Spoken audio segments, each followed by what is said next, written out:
All right, guys, I am back with another quick one. This is Chris Keys, your favorite online music producer.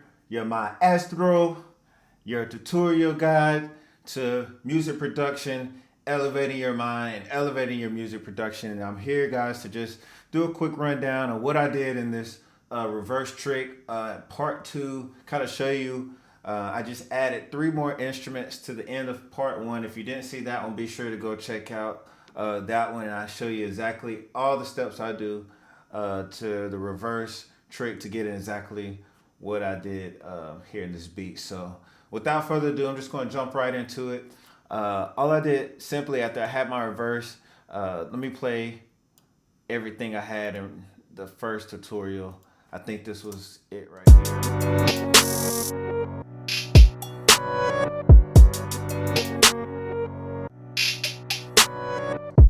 Right. Okay.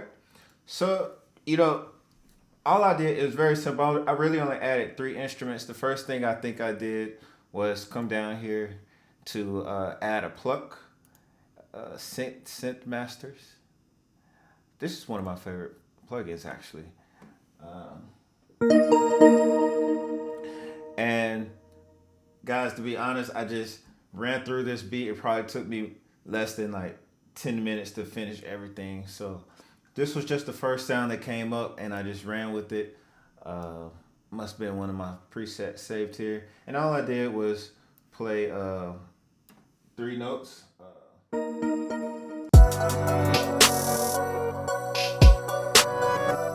it must be a little higher.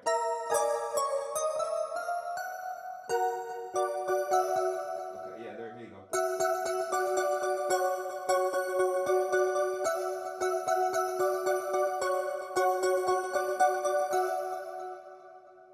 Okay, so yeah, simple pattern.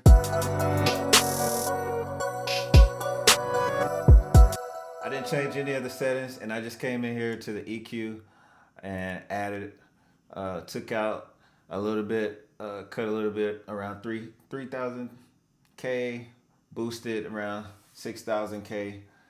Uh, this is without it.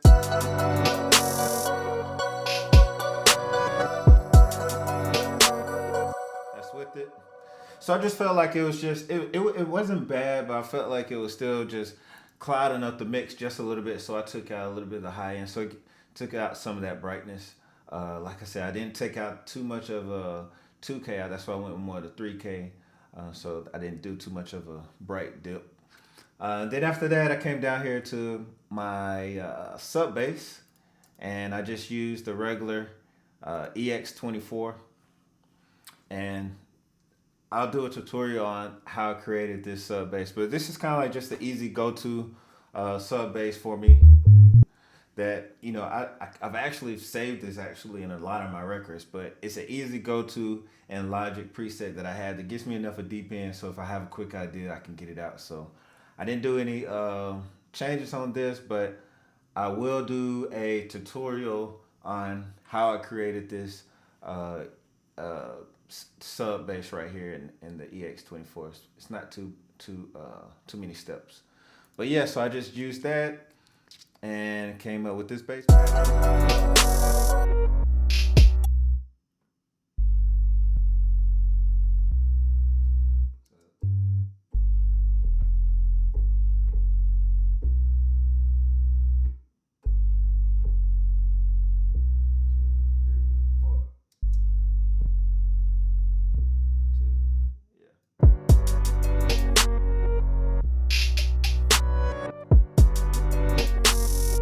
So yeah, you add that and back with the bells.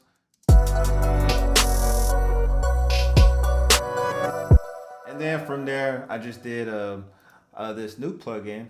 I'm sorry, on the bass, I actually added a little bit of EQ on that. Once again, at Logic EQ, and I just boosted quickly around 78. And I didn't do this. Is not what I'm suggesting you guys do on a quick mix. This was just the idea in the tutorial, but I just wanted to do a little extended version of part two. So after that, I came down to my vocal chop, and I used a little bit of arcade, and I actually like this plugin. It has everybody's favorite in it. I used Hooked plugin. Here, let me make sure I don't have anything solo. I had it muted. So yeah, I used the Hook plugin with the Find Your Way.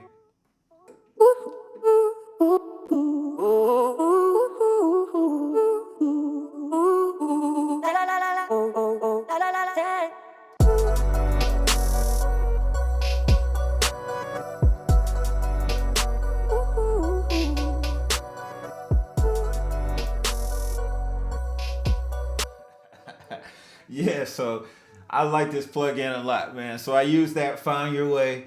It's very. I just use two notes. I mean, as you can see, I tell you guys all the time. If you watch my other stuff, simplicity is what's key. I only have two notes in here. At one at the beginning and one at the end to take me back into the next phrase. And that actually, if I was doing a real record, I probably would have took a lot of these out as well. But this is just a quick little loop. So I played that, and then from there I put an EQ, more of a filter kind of EQ on it. So I cut some lows around 2400. Uh, did a low pass and a high pass filter on it. So you guys can check that out. And then from there, I added a quick delay. Man, these are all Logic plugins, and a VST that you can get online. I think I paid $10 a month for Arcade.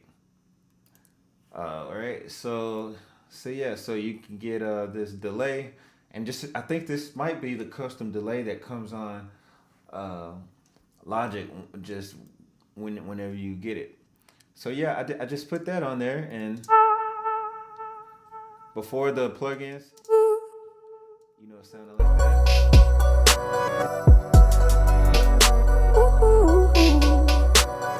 Not bad, but like I said, I just wanted to take a little bit out. I thought it was a little bit too bold in my mix. So to cut it down a little bit, I just put, like I said, my EQ and a little bit of delay, give it that effect.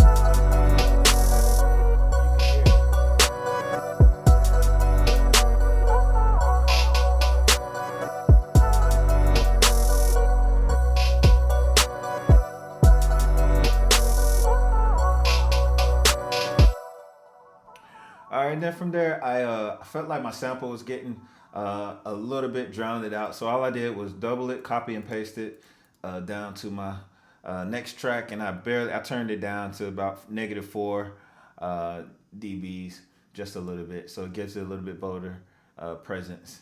And that's it. I didn't add any effects to it or nothing like that. So this is what it sounds like together.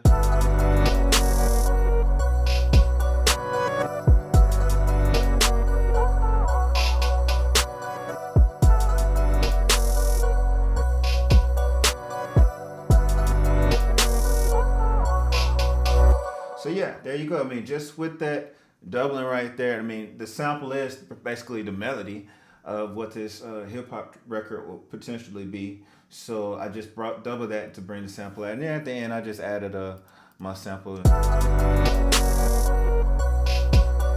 Chris Key. Yeah, so that's it. Like I said, guys, this is a quick one. I just wanted to give you an extra inside of the second half of how I created this track. Hope you enjoyed it. Be easy. Use some of these tricks that I used on the first part of this beat to use in your production, and be sure to tag me in it. Send me what kind of tricks that you do. I'm interested in seeing if anything transcribes into you taking it to the next level and giving this music community and this world of people like me something to look forward to listening to. So until next time, guys, I'm Chris Keys. Peace.